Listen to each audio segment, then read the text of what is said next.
Gold trusted gold buyers తాకట్టులో ఉన్న బంగారాన్ని విడిపించి ఈ రోజు ఉన్న మార్కెట్ ధరకే కొనబడును. మరిన్ని వివరాలకు సంప్రదించండి 7771077720. ఆర్టీవీకి స్వాగతం. నేను మీ శ్రీనివాస్. రాజకీయ ప్రత్యర్థి ఎవరైనా అతనితోటి పోరాటం అతని నైజం, ప్రజాక్షేత్రంలో ప్రజా సమస్యల కోసం పోరాటం అతని తత్వం. వరసి అతను ఒక రాజకీయ నాయకుడు. అతను రాజకీయ నాయకుడిగా పేరు కంటే కూడా ఇటీవల కాలంలో వార్తల్లో బాగా వినిపిస్తున్న పేరు అతనిది. అతనే శ్రీకాకుళం టెక్కల ప్రాంతానికి ప్రాతినిధ్యం వహిస్తున్నటువంటి ఎమ్మెల్సీ దువ్వాడ శ్రీనివాస్. ఇప్పుడు రాష్ట్రంలో ఉన్న రాజకీయ పరిస్థితులు ఎలాగ ఉన్నాయి, అతని భవిష్యత్ కార్యాచరణ ఏ విధంగా ఉండిపోతుంది, అసలు వారేమనుకుంటున్నారో వారు మాట్లాడి తెలుసుకునే ప్రయత్నం అయితే ఇప్పుడు మనం చేద్దాం. సార్ నమస్తే. నమస్కారం అండి, బాగున్నారా sir? Congratulations sir, thank you very much once again. ఎందుకంటే నిన్న మీరు హైదరాబాద్ నుంచి తిరుపతి వెళ్తూ మార్గంలో ఒక యాక్సిడెంట్ కేసును కూడా మీరు చాకచక్యంగా డీల్ చేసి వాళ్ళని హాస్పిటల్ కూడా పంపించారు. అసలు ఆ టైంలో మీకు ఏమనిపించింది? ఎందుకంటే దైవ దర్శనాలకు వెళ్తున్న సమయంలో మ్యాక్సిమం వాళ్ళ వాటికి దూరంగా ఉంటారు. మీకు ఏమనిపించింది సార్ అసలు? యాక్చువల్లీ మేము నిన్న హైదరాబాద్ నుంచి బయలుదేరి తిరుపతి వెళ్తున్నాను. దర్శనానికి అని వెళ్తుంటే ఆ మార్గ మధ్యలో నల్లగండ్ల అనే ఒక విలేజ్, ఆ విలేజ్ ఆళ్లగడ్డకు ముందు వస్తుంది. ఇంచుమించు అర్ధరాత్రి, ఇంచుమించు చీకటిగా ఉంది, చాలా గాఢాంధకరంగా ఉంది. అప్పటికే 8 దాటిందండి సమయం. మేము వెళ్తుండేటప్పుడు మా ముందు కొన్ని లారీలు, హెచ్చర్ వ్యాన్స్ వెళ్తున్నాయి. మరి ఏ బండి హిట్ కొట్టిందో, దేనివల్ల వాళ్ళకి ఆ ప్రమాదం జరిగిందో నాకు తెలియదు. ఆ లారీలు అయితే మాత్రం అక్కడి నుంచి హిట్ అండ్ రన్ కొట్టేసి పోయినారు వాళ్ళు. ఈలోగా మేము ఆ స్పాట్కి వెళ్ళటం జరిగింది. మా లైట్స్లో, మా వెహికల్ తాలూకు లైట్లో ఆ యాక్సిడెంట్ అయ్యి రోల్ అయ్యి డివైడర్ మీద పడిన 2 వీలర్ మాకు కనబడుతుంది, కానీ మనుషులు కనిపించట్లా. ఆ 2 వీలర్ని చూసి ఇక్కడ ఏదో ప్రమాదం జరిగిందని మేము ఆపితే 2 మనుషులు చాలా దౌర్భాగ్యమైన పరిస్థితుల్లో, చాలా బాధేసింది. 2 మనుషులు కూడా కొట్టుకుంటే ఉన్నారు. ఒక మనిషి మాత్రం పూర్తిగా ఆన్ ది స్పాట్ డెత్ అని నాకు అనిపించింది, ఎందుకంటే ఆయనకి హెడ్ ఇంజురీ అయింది.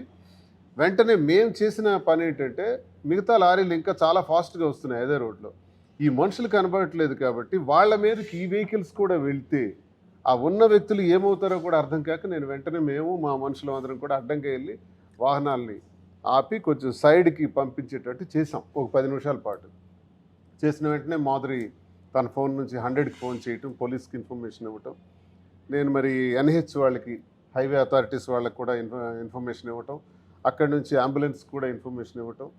ఆ చుట్టుపక్కల వాళ్ళు అప్పుడప్పుడే మమ్మల్ని చూసి ఆగి ఏం జరిగింది అన్నది, వాళ్ళు అలా జనం కూడా అక్కడ ఎక్కువగా పెరగటం జరిగింది. ఈ సందర్భంగా మేము చాలా దురదృష్టకరం ఏంటంటే, ఒక అబ్బాయి చనిపోయినాడు, చిన్నపిల్లోడే. ఆయన వైఫ్ కూడా ఈ మధ్య పెళ్ళి అయిందని నేను విన్నాను, ఇప్పుడే కనుక్కున్నాను హాస్పిటల్లో. అతను మరి ఇంకా పోయాడు. ఒక వ్యక్తి మాత్రం ఇబ్బందుల్లో ఉన్నాడు, ఆయనకి ట్రీట్మెంట్ ఇస్తున్నారు. మరి ఎలా ఉంటుందో తెలియదు, పర్వాలేదు అని డాక్టర్స్ చెప్పారని నాకు తెలిసింది. ఒక వ్యక్తికి ఇప్పుడు పంచనామా జరుగుతుంది, పోస్ట్ మార్టం జరుగుతుందండి. చాలా దురదృష్టకరం ఈ ప్రమాదం, మాకు చాలా బాధేసింది. వెళ్తున్నాం తిరుపతి, అయినా ఇప్పుడు మీరు అన్నట్టు దైవ దర్శనానికి వెళ్తే దైవం ఏమైనా మనకు అలా చెప్పిందా, వాళ్ళని చూడకూడదు వెళ్ళకూడదు అని చెప్పారా? వెంకటేశ్వర స్వామి దగ్గరికి వెళ్తున్నాం దర్శనానికి, ఇలా జరిగింది, తోటి మానవులు యాక్సిడెంట్ జరిగింది, మనకు తోచిన సహాయం చేద్దామని ఆ రాత్రిపూట చేయాల్సి వచ్చింది. పక్కన పెడితే ఇప్పుడు రాష్ట్రం మొత్తం కూడా ఒక హాట్ టాపిక్ అయితే నడుస్తుంది. ముఖ్యంగా రెడ్ బుక్, డిజిటల్ బుక్ మధ్య వార్ నడుస్తుంది. యాజ్ ఎ పొలిటీషియన్గా అసలు ఏది కరెక్ట్గా ఉందంటారు, అసలు ఏది బెటర్ అంటారు? అసలు రెడ్ బుక్ విధానం ఎలా ఉండబోతుంది, రాబోయే రోజుల్లో డిజిటల్ బుక్ విధానం ఏ విధంగా ఉండబోతుంటారు? ఈ సాంప్రదాయం ప్రారంభించడమే చాలా తప్పండి. అసలు 2014 నుంచి 19 వరకు కొన్ని ఇబ్బందులు ఎదుర్కొంటే, 19 నుంచి 24 వరకు కౌంటర్ పార్ట్స్ జరిగినాయి. ఆ 24 నుంచి ఇప్పుడు మళ్ళీ రియాక్షన్స్ జరుగుతున్నాయి. దానికి reaction digital book, red book, digital book. ఇది నా దృష్టిలో అయితే నేను దీన్ని అంగీకరించను. నా దృష్టిలో ప్రజలు మనకు ఎందుకు ఎన్నుకుంటున్నారంటే మంచి పరిపాలన అందించమని, ప్రజా సమస్యలు పరిష్కరించడానికి దృష్టి సారించాలి. ఈ రోజు వరకు కూడా రాష్ట్ర విభజన జరిగిన తర్వాత మనకి ఒక రాజధాని నగరం లేదు. ఎక్కడ ఉండి పరిపాలిస్తున్నాం అన్నదానికి కనీసం మనకు ఏమైనా స్పృహ ఉందా అని నేను అడుగుతున్నాను ఈ ప్రభుత్వానికి. మనం ఆలోచించాలి. ఈ రోజు వరకు అమరావతి అనుకున్నారు 2014 నుంచి 19 వరకు. తర్వాత కాలంలో 2019 నుంచి 24 వరకు మరి అక్కడ కాదు, 3 రాష్ట్రాలు, 3 ప్రాంతాలు కూడా విభజన చేద్దాం, ప్రాంతాల వారిగా విభజన చేసి దాన్ని న్యాయస్థానం ఒక కర్నూలు వైపు పెట్టి, విశాఖపట్నం పరిపాలనా రాజధానిగా పెట్టి, అలాగే ఇక్కడ అసెంబ్లీ కూడా విజయవాడలో నడిపిస్తూ ఇలా చేయాలని గత ప్రభుత్వం ఆలోచిస్తే అది కూడా అపరిష్కృతంగానే ఉండిపోయింది, అది పూర్తి కాలేదు. సో దానివల్ల కూడా మనం పెద్ద క్లారిటీ ఇవ్వలేకపోయినాం. అది అలా పక్కన పెడితే ఇప్పుడున్న ప్రభుత్వం ఈరోజు కూటమి ప్రభుత్వానికి ఉన్నంత అవకాశం ఆంధ్ర రాష్ట్ర ప్రజలకు ఈరోజు ఉన్నంత అవకాశం భవిష్యత్తులో రాదేమో అని నేను అనుకుంటున్నాను. ఎందుకంటే అతి తక్కువ కాలంలోనే మోదీ 2 సార్లు వచ్చారు ఈ రాష్ట్రానికి. మోదీ గారు లాంటి పటిష్టమైనటువంటి వ్యక్తి, చాలా బలమైనటువంటి వ్యక్తి ప్రధానమంత్రిగా ఈరోజు అతని సహకారాన్ని మనం పొంది ఈరోజు అమరావతి నిర్మాణానికి కూడా సుమారు 15,000 కోట్లు కేంద్ర ప్రభుత్వం నుంచి అప్పులు కూడా ఇప్పించడం జరిగింది. దాన్ని ఎందుకు ఉపయోగించుకోకూడదు? అసలు అమరావతి నిర్మాణం మీద దృష్టి పెడుతున్నారు. తెలంగాణలో 1,200 ఎకరాల్లో 600-700 కోట్ల రూపాయల్లో అసెంబ్లీ నిర్మాణం చేసి చూపించేశారు వాళ్ళు. ఈరోజు మనం గతంలో సేకరించిన భూమి చాలదు, ఇంకా 45,000 ఎకరాలు సేకరించాలి, 1,00,000 ఎకరాలు చేయాలంటున్నారు. అసలు క్యాపిటల్ సిటీకి 1,00,000 ఎకరాల భూమికి సంబంధం ఏంటో నాకు అర్థం కావట్లేదు. అంటే ఈ సమస్యకి ప్రధాన కారణం గత వైసీపీ ప్రభుత్వం అని అనుకోవచ్చు. ఎందుకంటే 3 రాజధానులు విభజన అయితే చేశారు, కానీ ఎక్కడా కూడా డెవలప్మెంట్ చేసిన పరిస్థితి అయితే కనిపించలేదు. అది దాని ప్రభావమే ఇప్పుడు ఈ రాజధాని మీద పడుతుంది అనుకోవచ్చు. ప్రాంతాల వారీగా మనం అభివృద్ధి చేస్తే రాష్ట్ర విభజనలకు అవి దారి తీయవు. ఒకప్పుడు హైదరాబాద్ ప్రెసిడెన్సీలో ఉన్న ఆంధ్రప్రదేశ్, మద్రాస్ ప్రెసిడెన్సీలో ఉన్న ఆంధ్రప్రదేశ్, మద్రాస్ మన నుంచి దూరం అయిపోయింది. మనందరం మద్రాసు వెళ్ళేవాళ్ళం, దూరం అయిపోయినాం. ఆ తర్వాత కర్నూలు కూడా దూరం అయిపోయింది. ఈరోజు హైదరాబాద్ వచ్చింది, హైదరాబాద్ కూడా మనకు దూరం అయిపోయింది. సో ప్రాంతాల వారిగా అభివృద్ధి చేస్తే అటు ఉత్తరాంధ్రలో విశాఖపట్నం, ఇటు రాయలసీమ ప్రాంతాన్ని, ఇటు విశాఖపట్నం, విజయవాడ, గుంటూరు ఈ ప్రాంతాలను కూడా అభివృద్ధి చేస్తే సమాన దృష్టితో ఉంటుంది, రాష్ట్రం అంతా సమదృష్టితో పరిపాలించడానికి జరుగుతుంది, మరికొన్ని విభజనలకు కారణం కాకూడదన్న ఉద్దేశంతో గత ప్రభుత్వం చేశారు. కానీ చేసింది అమలు జరగలేదు. విశాఖపట్నంలో అనుకున్నాం, అది జరగలేదు. అమరావతిలో కూడా పూర్తి స్థాయిలో దాన్ని చెప్పలేకపోయాం. కొన్ని లోపాలు వైసీపీ ప్రభుత్వంలో కూడా ఉన్నప్పటికీ ఇప్పుడున్న ప్రభుత్వం ఛాలెంజ్గా తీసుకొని మేము అమరావతి నిర్మాణం చేస్తామని చెప్తున్నారు. ఇంత గొప్ప అవకాశం రాదు. వాళ్ళు అమరావతి నిర్మాణం చేసి పోలవరాన్ని ఇప్పటికైనా సరే పూర్తి చేయగలిగితే ఈ రాష్ట్ర ప్రజలకు మేలు చేసింది అవుతుంది ఈ కూటమి ప్రభుత్వం అని నేను నమ్ముతున్నాను. ఇక ఈ సంక్షేమ పథకాలు అంటారు, అవి ఎప్పుడు జరుగుతూ ఉంటాయి, ఏ ప్రభుత్వం వచ్చినా అవి అమలు జరుగుతుంటాయి. ముందు చరిత్రలో మిగిలిపోయే విధంగా పోలవరం పూర్తి చేయటం, అమరావతి నిర్మాణాన్ని పూర్తి చేయటం, ఈ 2 చేయగలిగితే ఈ ప్రభుత్వానికి ఖ్యాతి వస్తుంది. లేదా ఈ ప్రభుత్వం కూడా మరి కక్ష సాధింపులతోని రెడ్ బుక్ రాజ్యాంగాలు అమలు చేస్తామని ఇంకెన్నాళ్ళు చేస్తారు? ఆల్రెడీ 16-17 నెలలు అయిపోతుంది. ఇంక ఇదే పని మనం పెట్టుకోవటం చాలా అన్యాయం. దీన్ని మార్చాలని నేను ఇంత జరుగుతుంది, మీరు ఇంత చెప్తున్నారు. రీసెంట్గా వర్షాకాల సమావేశాలు జరిగాయి శాసన మండలిలో కూడా. ఒక ఎమ్మెల్సీ అయి ఉండి మీరు ఈ సమస్యల మీద ఫైట్ చేయాలి, ప్రశ్నించాల్సింది ఒకటి, గైర్హాజరు అవటం అంటే ఎలా చూడొచ్చు? ఎందుకు గైర్హాజరు అవ్వాల్సి వచ్చింది? నేను యాక్చువల్గా మంచి ప్రశ్న వేశారు. ఇప్పుడు నేను ఎమ్మెల్సీగా ఉన్నప్పుడు కూడా, వైసీపీ నుంచి ఎమ్మెల్సీగా ఎన్నికైనప్పటికి కూడా వైసీపీ నుంచి నన్ను సస్పెండ్ చేశారు. సస్పెండ్ చేసినప్పుడు నేను కొన్ని ప్రశ్నలు, కొన్ని సబ్జెక్ట్స్ మీద మాట్లాడటానికి నేను ఏర్పాటు చేసుకున్నాను. అంటే నా వ్యక్తిగతంగా నేను మాట్లాడదాం, రాష్ట్ర పరిస్థితులను బట్టి ఈ ప్రభుత్వం పైన కొన్ని ప్రశ్నలు సంధించడానికి నేను ఏర్పాటు చేసుకుంటే ఆ ప్రశ్నలు నాకు పెట్టలా, ఆ ప్రశ్నలు నాకు అవకాశం ఇవ్వలా.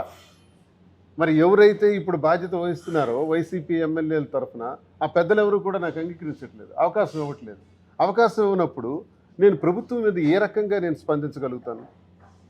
ఒకవైపు వైసీపీలో నన్ను సస్పెండ్ చేసిన కారణంగా, నా వ్యక్తిగత కారణంగా సస్పెండ్ చేశారు. నేనేమి నేరాలు ఘోరాలు చేయలేదు, అక్రమ ఆస్తులు సంపాదించలేదు, అన్యాయం చేయలేదు, అవినీతి చేయలేదు, లంచాలు తీసుకోలేదు.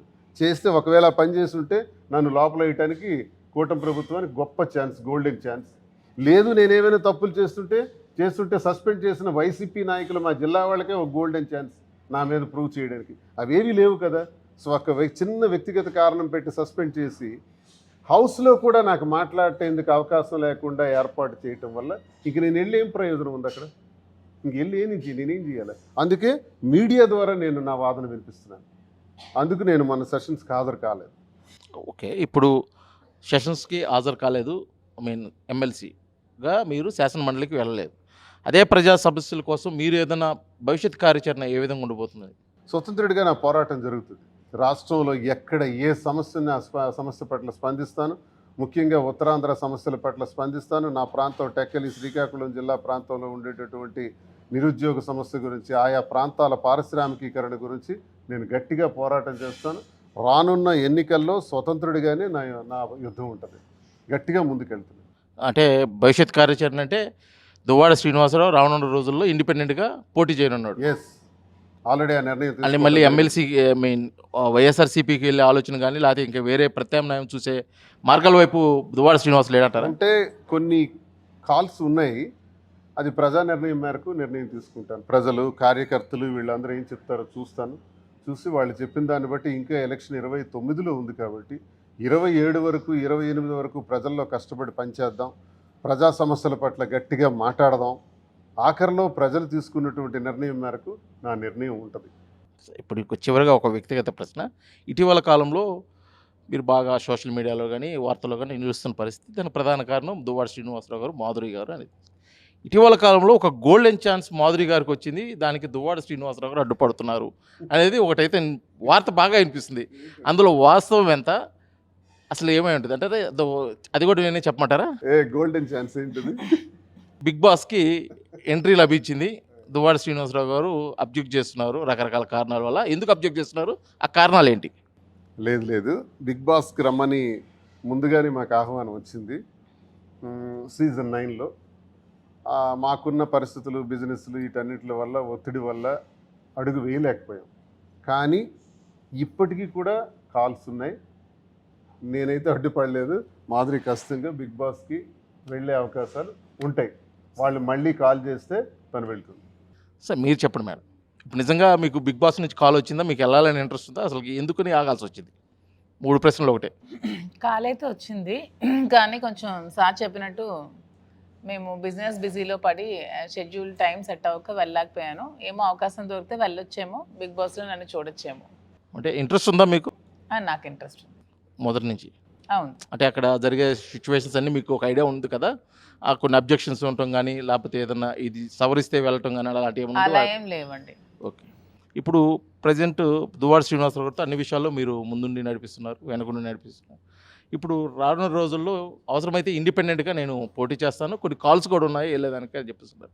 దాన్ని మీరు ఏ విధంగా చూస్తారు, మీరు ఏ విధంగా సపోర్ట్ చేస్తారు? అతను ఏ నిర్ణయం తీసుకున్నా 100% నా సపోర్ట్ అయితే ఉంటుంది. అతను ఏ కాల్ తీసుకున్నా సరే దానికి మేము కట్టుబడి ఉంటాం, దానికి కట్టుబడి మేము వర్క్ చేస్తాం. సో మ్యాక్సిమం అతను ఇండిపెండెంట్గా ఉండడానికే ఆలోచిస్తున్నారు. సో మ్యాక్సిమం ఇండిపెండెంట్గానే ఉంటారు. కాదు ఇంకేదైనా అన్నప్పుడు కూడా మేము 100% సపోర్ట్ చేస్తాం. అది ఇందాక దువ్వాడ శ్రీనివాసరావు గారు చెప్తున్నప్పుడు వైసీపీలో ఎమ్మెల్సీగా ఉండి ఒక వ్యక్తిగత కారణం వల్ల వైసీపీ నుంచి వీడాల్సి వచ్చిన పరిస్థితి, దానికి మాధురి గారు కారణమయ్యారు అన్న ఒక వార్త మీకు చెవిని పడినప్పుడు అసలు మీరు ఎలా ఫీల్ అయ్యారు, అసలు దాన్ని ఎలా తీసుకున్నారు? నేను ఫీల్ అవ్వడానికి వ్యక్తిగత కారణంగా మాకైతే ఆ లైన్ సస్పెండ్ చేయలేదు. అక్కడ రాజకీయ కారణంగా మాకు అనగదొక్కాలనే చేశారు. సో దానికోసం నేనేం పట్టించుకోవట్లేదు. శ్రీనివాస్ గారు ఉత్తరాంధ్రలో ఫైర్ బ్రాండ్ లీడర్ కాబట్టి అతన్ని తొక్కాలని అణచివేయాలన్న ఆలోచనతో మా సిచ్యువేషన్ జరిగిన 2-3 ఇయర్స్కి చేసేది ఈ సస్పెన్షన్ అనేది. సో వ్యక్తిగత కారణాల వల్ల సస్పెన్షన్ చేసేదని నేనైతే నమ్మట్లేదు. రాజకీయంగానే అతన్ని అనదొక్కాలని, తను ఎలాగైనా తొక్కేయాలని ప్లాన్ చేసి సస్పెండ్ చేశారు. అయితే రాబోయే రోజుల్లో అంటే ఈ సమస్యలు అంటే ఇప్పుడు వరకు మీరు ఏదైతే ఒక సమస్యగా చూస్తున్నారో దానికి పూర్తిగా ముగింపు పలికినట్టేనా మేడం? అంటే దువ్వాడ శ్రీనివాసరావు మాధురి మధ్య సహజీవనం చేస్తున్నారు, మ్యారేజ్ చేసుకున్నారు, వాళ్ళిద్దరు కలిసి ఉంటున్నారని చెప్పి రకరకాల మేము ఎప్పుడో పెళ్లి చేసుకున్నాం అని చెప్పి ముగింపు చేసేసామండి. దానికి కొత్త కథనాన్ని వెళ్ళాల్సిన అవసరం లేదు. మేము లైఫ్ లాంగ్ కలిసి ఉంటాం, ఇలాగే ఉంటాం. దీన్ని ఇంకా మరి ఎక్స్టెండ్ చేయాల్సిన అవసరం లేదు. ఆ టాపిక్ అక్కడితో ఎండ్ చేసి ఇంకా రిమైనింగ్ లైఫ్ చూసుకుంటే బెటర్. ఆల్రెడీ మేము వ్యాపార రంగంలోకి, ఆల్రెడీ వస్త్ర వ్యాపార రంగం, టెక్స్టైల్స్లోకి రావడం జరిగింది. ఒకవైపు నా రాజకీయం కూడా గట్టిగా టెక్కల్లో ఒకవైపు వెళ్తుంది. ఇంకా ఈ పందాలోకి వచ్చేసినాం. ఇంకా అదంతా పాత చరిత్ర అంతా అక్కడితో ఫుల్ స్టార్ట్. ఓకే, చివరిగా ఒక మాట సార్ మీ ఇద్దరికి. రానున్న రోజుల్లో శ్రీకాకుళం టెక్కల నుంచి ప్రజాసేవలో ఉండాలంటే మీ ప్లానింగ్స్ ఏ విధంగా వెళ్ళబోతున్నారు, చివరికి ఒక మాట చెప్పండి. ప్లానింగ్ కొత్తగా ఉంటుందండి. అతను 20 సంవత్సరాల నుంచి ప్రజా జీవితంలో ఉన్నారు. ఇండిపెండెంట్గా వెళ్ళిపోతున్నారు సార్ మేడం. అతను 20 సంవత్సరాలు కూడా ఇండిపెండెంట్ గానే తను ఎప్పుడు ప్రజా జీవితంలో ఉన్నారు. ఓడిపోయినా సరే ప్రజల కోసం సేవ చేస్తూనే ఉన్నారు. ఇంకా కొత్త ప్లానింగ్స్ ఏమి లేవు. తను నిరంతరం ప్రజల మనిషి, ప్రజలతో ఉండే మనిషి. సో అదే విధంగా అదే కొనసాగిస్తూ ఉంటారు లైఫ్ లాంగ్. తను గెలిచినా ఓడినా తను ఒక లీడరేనండి. సో ఆ లీడర్గా లైఫ్ లాంగ్ తను అలాగే ఉంటాడు. ఓకే, ఇది దువ్వాడ శ్రీనివాసరావు మాధురిల మనోగతం. మేమైతే ప్రజాసేవలో ఎప్పుడు ఉంటాము, ప్రజా సమస్య ఎక్కడున్నా సరే పోరాడడానికి సిద్ధంగా ఉన్నాము. కాకపోతే జరిగిన పరిణామాల దృష్ట్యా మటుకి కొంత గ్యాప్ అయితే వచ్చింది, కానీ దానికి నేను చేసే ప్రజాసేవకి ఎటువంటి కారణం లేదు. రాబోయే రోజుల్లో అవసరమైతే ఇండిపెండెంట్గా నేను ప్రజాసేవలో ముందు ఉంటాను. అదేవిధంగా మాధురి గారు బిగ్ బాస్కు వస్తున్న ఆఫర్లు గతంలో సీజన్ 9లో కూడా వచ్చాయి కాబట్టి మరొకసారి పిలిచే అవకాశం కూడా ఉంది. కానీ కొన్ని కారణాల దృష్ట్యా వెళ్ళలేని పరిస్థితి. రాబోయే రోజుల్లో వెళ్తే మటుకి ఖచ్చితంగా బిగ్ బాస్ స్క్రీన్ మీద అయితే నేను కనిపిస్తానని చెప్పేసి మాధురి గారు తెలియజేస్తున్నారు. ఇది ఇక్కడ మా దువ్వాడ శ్రీనివాసరావు గారు, మాధురి గారుల మనోగతం. వీడియో జర్నలిస్ట్ లక్ష్మణ్తో శ్రీనివాస్, RTV, ఒంగోలు, ప్రకాశం జిల్లా. తెలుగులో న్యూస్ కి ఫాస్టెస్ట్ యాప్ ఇప్పుడు టోటలీ న్యూ అవతార్లో జస్ట్ 5 seconds లో కంప్లీట్ న్యూస్. సోషల్ మీడియాలో ట్రెండ్స్ కి one stop solution. Live TV app voice search option తో ఇప్పుడే డౌన్లోడ్ చేయండి లేదా అప్డేట్ అయిపోండి. యాప్ లింక్ డిస్క్రిప్షన్ లో ఉంది.